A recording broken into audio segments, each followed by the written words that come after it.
What's up, good people? Mark Holmes here, of course, with my buddy Cowboy Joe Boo, as well as Joe Bear in the house. And as always, I want to say thank you all for watching, commenting, subscribing, and being part of the Joe Boo Sports Report. Without you guys, as well as you ladies, you know that this literally does not work. Man, it's been since Friday morning since I've seen Joe Boo. What's up, Joe Boo? Did you take care of the place? You took care? Okay, good. Glad you took care of the place. Man, today was one of those days from hell. It was crazy because, we're working on the red brick house. I don't know if I'm far enough along where I can get cable service to come to the house so I can get Wi-Fi. I'm going to have to check and see with the cable provider because it just would not. I mean, the cell service is like 4G, and it just would not upload. It was taking hours and stuff. So when we had so much breaking news, I ended up going back through and just doing some live streaming, and people would say, it's pixelated. I say, look, I'm doing the best I can here, okay? I'm trying to run a business here. I gotta, here on YouTube, when you're not a journalist and things like that, you get to work and that is your day job. You got to make do when you're here, working from your basement and stuff or on the job site. So I do the best I can, okay? But we're going to try and see if we can get that cell service there in the building and see if that helps. Because I've got my Wi-Fi box. It's still not quite strong enough through all the brick. Anyway, this morning, over at the house, working on getting the ditch dug for the water line to go into the house and stuff. And lo and behold, we end up re-signing Rico Dowdle. Now, Rico Dowdle, okay, he's played limited time. He's had some flashes and stuff, and maybe he should have played a little bit more and stuff for the Cowboys. But, we needed to sign some more running backs because we only have Tony Pollard, who's got a broken leg. We let go of Zeke. And he's a young guy, doesn't have a lot of wear and tear on him and stuff. So you say, okay, yeah, that's not a surprise because Stephen Jones, a.k.a. Catboy, believes in his own guys. He believes in his own guys. So he definitely wanted to bring him back, signed him. Boom, here we are. Great news. All right, so then I was working on getting that up, right? Getting that up. And lo and behold, we end up re-signing Dante Fowler. Dante Fowler, who was a part-time player, had numbers similar to what he had as a full-time player in Atlanta the year before. And you need a good rotation of defensive ends. So, we got Micah Parsons, who people say, well, we need to put him back in middle linebacker. It's like, no, he's more effective at edge. Just is. So you got him, you got Sam Williams, you got Dante Fowler, and you got DeMarcus Lawrence in there, okay? And you got Dorrance Armstrong. So you got a lot of good edge rushers and stuff. You can rotate those guys, keep them fresh, and let the dogs go loose. So we got that in there. So I did my live stream, got content out on that and stuff for a bit while I was working on putting the window and everything in, and then boom. All right, so we're good with that. And then, lo and behold, I forgot. Daggone. Well, okay. I got to actually go back because after Rico, my head's swimming. I forgot we ended up signing Chimera Igato.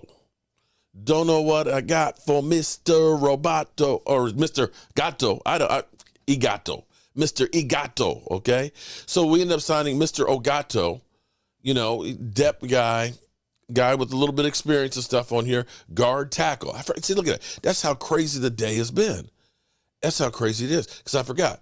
Okay, so Rico Dowdle, don't know what I got for Mr. Igato. Mr. Igato, we got him signed. Okay, so we got our running back that was on our team before, our first free agent, and Mr. Igato. Okay, so we got our cherry broken on free agency. We got our first outside the building free agent sign, right? Then we re-signed Dante Fowler, I think. Yeah, Dante Fowler. So I was going through there and talking about Dante Fowler. So we got Dante Fowler, I think, next. Or was it Ronald Jones before? No, it was Ronald Jones. Ronald Jones before Dante Fowler. Okay. Rico Dowdle. Don't know what I got for Mr. Igato. Ronald Jones, running back, and then Dante Fowler. Okay, I think I got it all together now. Okay. So now the question is, because the Cowboys clearly, this time last year, we were listening to Cap Boys saying, you know, we love our punter, but you know, you can't pay everybody. You know, so yeah, we can't pay everybody. So, and then we were seeing Cedric Wilson signing with the Miami Dolphins. We're like, okay. And of course, there was the Amari Cooper trade for basically a potted meat sandwich with Swiss cheese. So you saw him go out there. And so where we were last year, it seemed like we were fire selling, that we were those teams, you know, one of those teams that looked at it and said, you know, we're looking at winning down the road. We need to clear cap space, get draft picks and stuff like that. That's what it looked like last year. This year, the Cowboys are signing players and making trades, be it they're not giving up first, second, third, fourth rounders to do it, but they're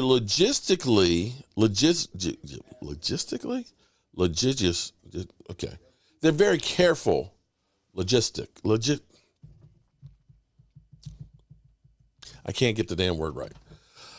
They're very careful about trying to add as much talent without spending money because we got Catboy. And actually, it's not a bad thing to do. You don't want to go and say, oh, let's get rid of our first, second, third, fourth, fifth, you know, and then you end up getting guys that, you know, why do we draft a wide receiver, or why do we sign a receiver that can't bust a grape? So far, the moves that the Cowboys have made, you would think make them at least as good as they were, but probably a little bit better. We're better in our secondary. We're definitely better in our wide receiver core.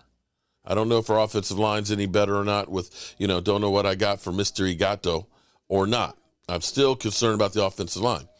But you start looking at this and saying they are definitely making moves and looking around.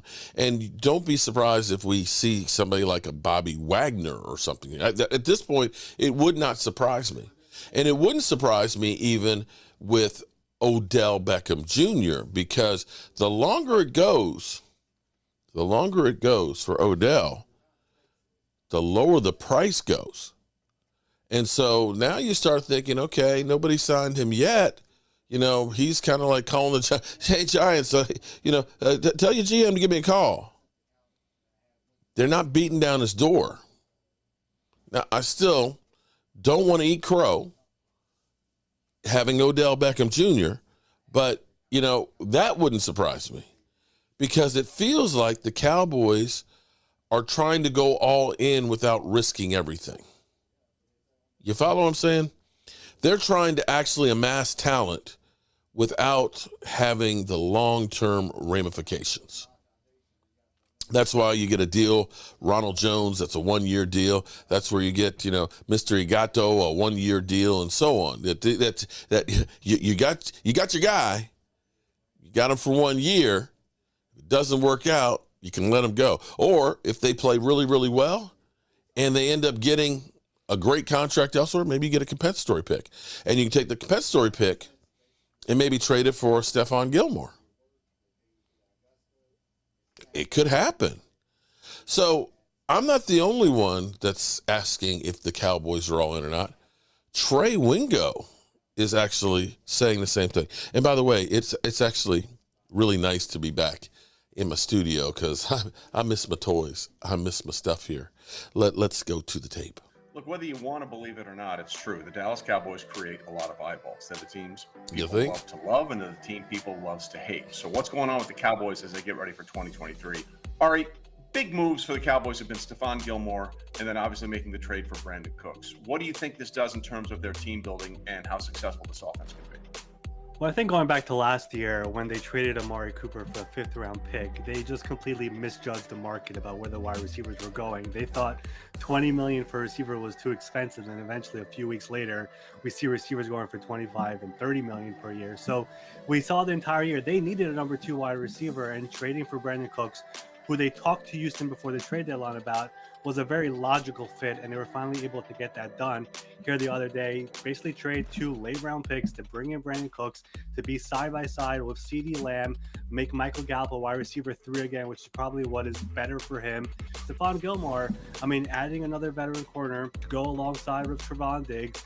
It just feels like Dallas is entering a year where they keep on making the playoffs, but they can't go far enough. And how do we go over the hump? And making these type of veteran moves definitely helps. And the one thing that I think is important to note, the Cowboys restructured Dak Prescott's contract a few weeks ago, making his cap number lower for this year, but his cap number for next year, his final year of his contract, is $60 million.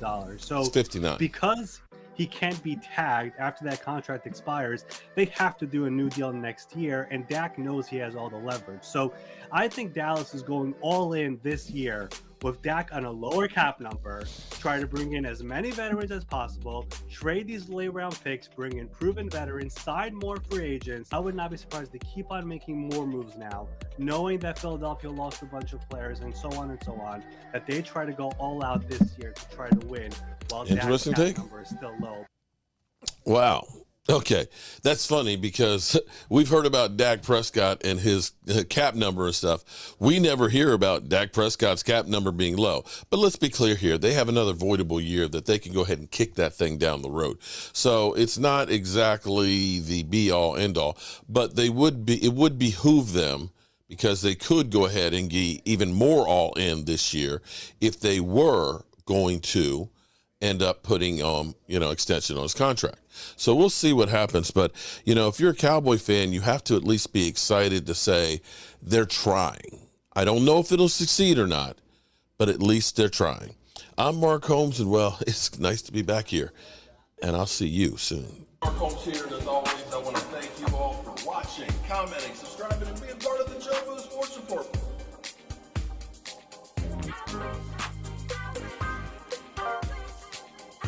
You did one hell of a job, and the only thing else I got to say is